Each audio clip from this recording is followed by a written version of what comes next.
오늘 우리에게 주시는 하나님 말씀 함께 봅니다. 오늘 우리에게 주시는 하나님 말씀은 출애굽기 22장 28절부터 31절입니다. 그러면 다 함께 읽습니다. 너는 재판장을 모독하지 말며 백성의 지도자를 저주하지 말지니라. 너는 내가 추수한 것과 내가 짜낸 즙을 바치기를 더디하지 말지며 내 처음 난 아들들을 내게 줄지며 내 소와 양도 그와 같이 하되 이랫동안 어미와 함께 있게 하다가 여드레 만에 내게 줄지니라. 너희는 내게 거룩한 사람이 될지니 들에서 짐승에게 찢긴 동물의 고기를 먹지 말고 그것을 개에게 던질지니라. 아멘.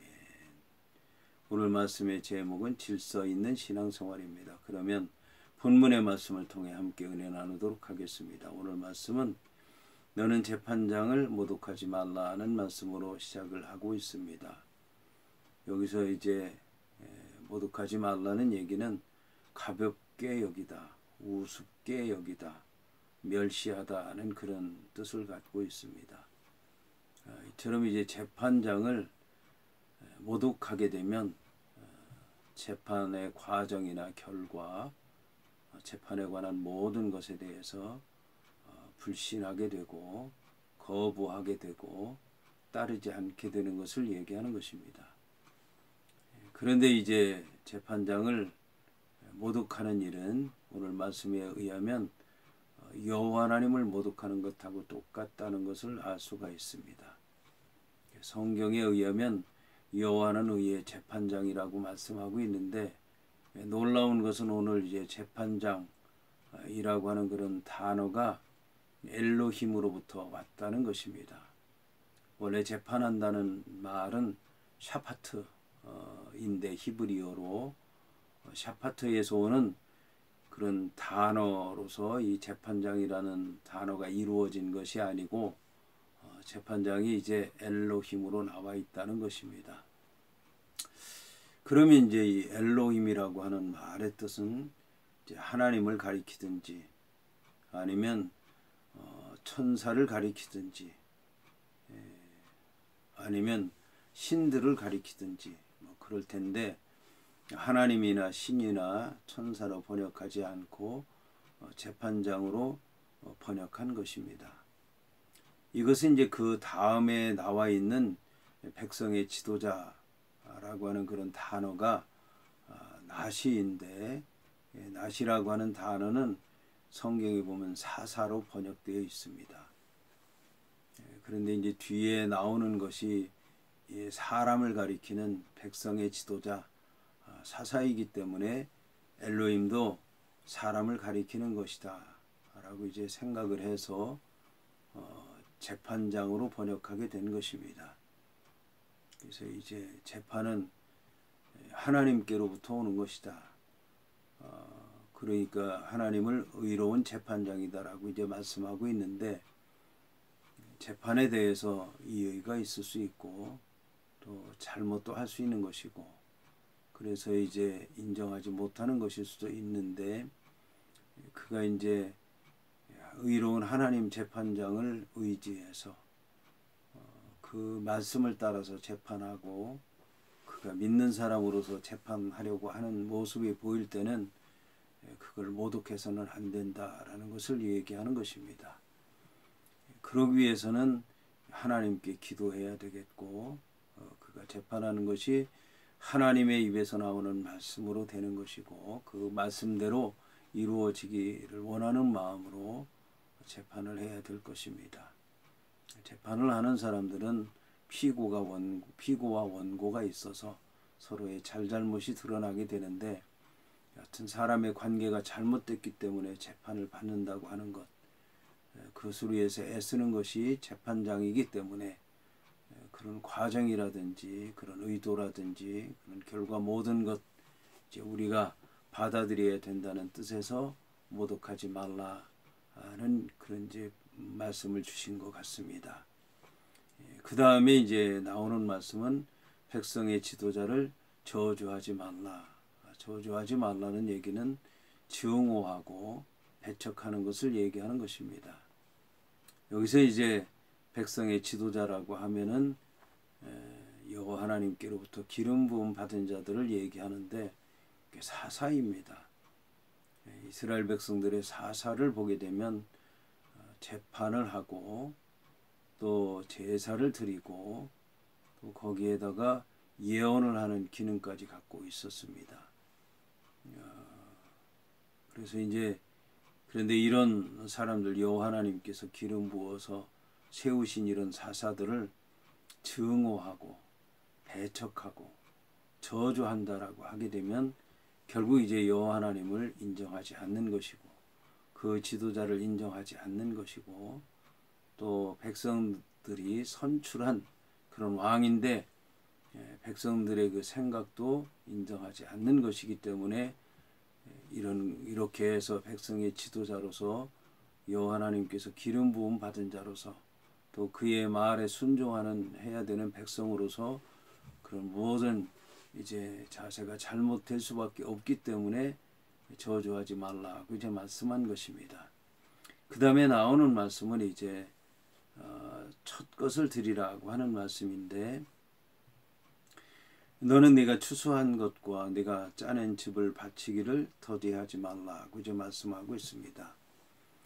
더디하지 말라고 하는 얘기는 속히 드리라는 얘기입니다. 속히 드리라고 하는 얘기를 정확하게 얘기하면 첫 것을 드리라는 얘기입니다. 여기서 이제 추수한 것이라고 하는 것은 추수한 것의 첫 번째 추수한 것을 얘기하는 것입니다.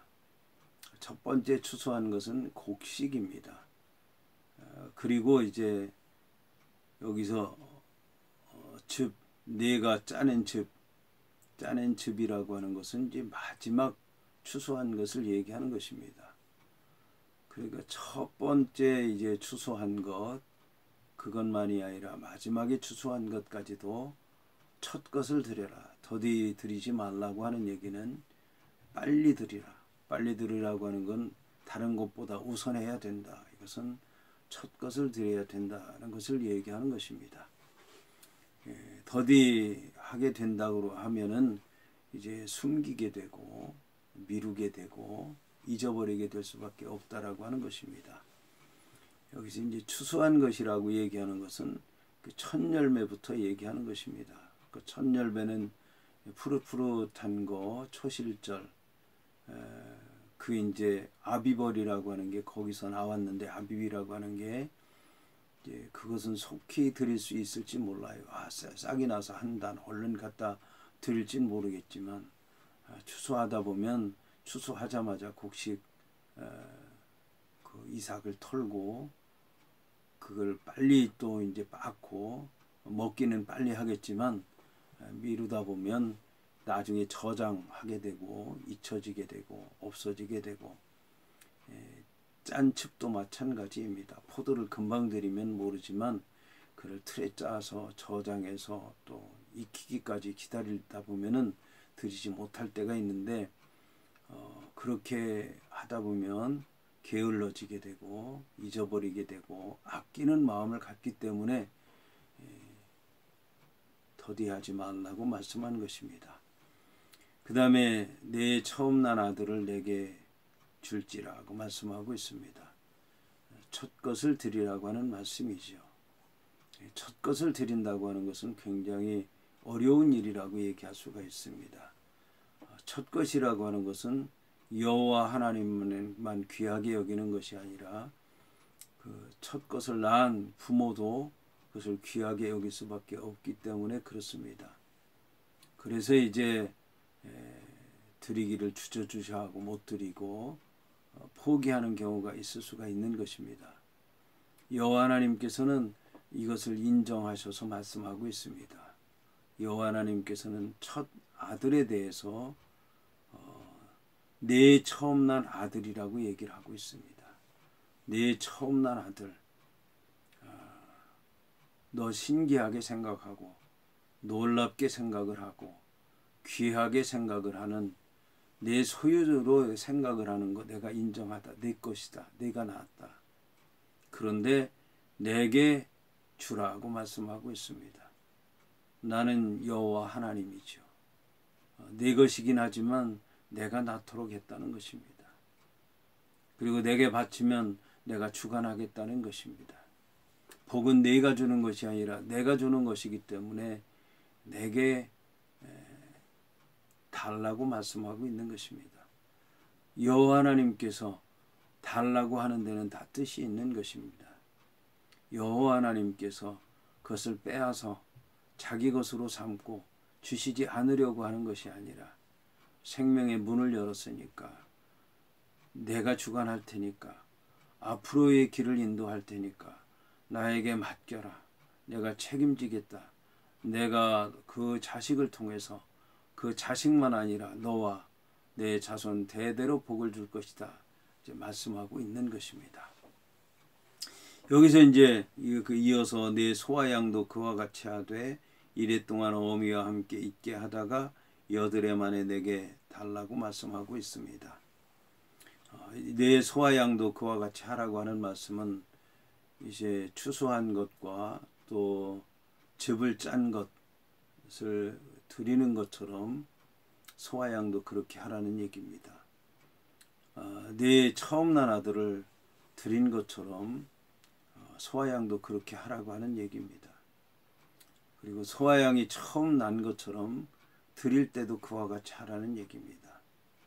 그래서 처음과 나중의 마음이 똑같아야 된다는 것입니다. 그런 똑같은 마음으로 준비를 해서 여호와 하나님께 드려서 여호와 하나님 기쁘게 하시고 본인도 기쁘고 드려진 제물 통해서 기쁨을 얻도록 하라고 하는 이제 그런 말씀인 것입니다. 그렇게 하되 그렇게 하는데 또 한 가지 다른 것은 뭐냐면 이래 동안 어미와 함께 있게 하라고 하는 것입니다. 이것은 이제 그 짐승이 낳자마자 여호와 하나님 앞에 드릴 수는 없다라고 하는 것입니다. 걷지도 못하고 눈도 뜨지 못하고 이제 뭐 새로운 세상을 구경하지도 못하고 태어나자마자 드릴 수는 없다라고 하는 것입니다. 태어나서 눈 뜨고 또 씻어낼 것 깨끗하게 씻어내고 그리고 건강하게 걷게 되고 또 세상 구경도 하고 어미젖도 빨고 그 품에도 있고 그를 통해서 기쁨도 얻고 그리고 난 다음에 여드레가 지난 다음에 이제 여호와 하나님께 드리라고 하는 말씀인 것입니다. 이어서 나오는 말씀은 너희는 내게 거룩한 사람이 되라. 무엇에 관한 말씀이냐면 들에서 짐승에게 찢긴 동물의 고기를 얘기하는 것입니다. 여기서 이제 동물은 이스라엘 백성들이 기르는 가축을 얘기하는 것입니다. 그 가축이 이제 들에 나가 있었는데 들에 있는 짐승에게 찢긴 것입니다. 들에 짐승에게 찢겨서 생명을 잃게 됐고 그리고 그 몸은 이제 다 상해서 여기저기 다 상처 투성이이고 짐승의 원래의 모습은 볼 수 없게 된 것을 얘기하는 것입니다. 여기서 이제 찢은 짐승은 들짐승을 얘기하는 것입니다. 그리고 이 가축은 들에서 들짐승에게 먹힌 것입니다. 그러니까 이것은 개에게 던지는 게 마땅하다는 것입니다. 여기서 개는 물론 이제 들개를 얘기하는 것입니다. 그러니까 들에서 있던 짐승 이것은 뭐예요? 보호를 받지 못했거나 주인의 곁을 떠났거나 아니면 뭐예요? 잘못된 짐승을 얘기하는 것입니다. 짐승도 그 가축도 잘못됐지만 더 잘못된 것은 그 이제 들짐승이고 그런데 또 그걸 노리는 게 있는데 그걸 노리는 게 바로 들개라고 하는 것입니다. 그러니까 그들에게 그들의 모든 것을 처리하도록 버려두라고 하는 그런 말씀인 것입니다. 그러니까 이것은 단순히 짐승의 세계만이 아니라 하나님을 믿는 백성들의 모습이라고도 얘기할 수 있을 것입니다.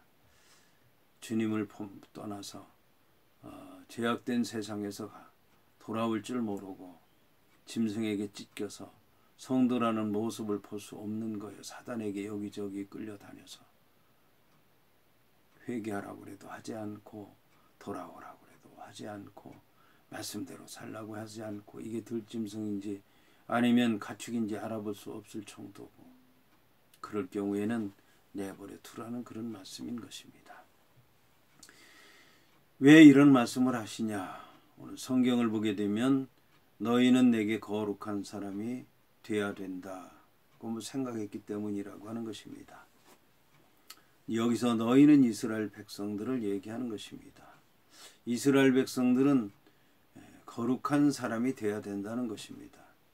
그런데 스스로 거룩한 사람이 되는 게 아니라 여호와 하나님께 거룩한 사람이 되어야 된다는 것입니다. 그러니까 스스로 거룩한 사람이 될 수 있는 게 아니라 여호와 하나님께서 거룩하게 해야 거룩하게 될 수 있다라고 하는 것입니다. 여호와 하나님 앞에서 거룩하려면 여호와의 말씀을 들어야 되는 것입니다. 여호와 앞으로 가야 되고 여호와 안에 있어야 되고 여호와의 말씀을 들어야만이 거룩한 사람이 될 수 있다라고 하는 것입니다.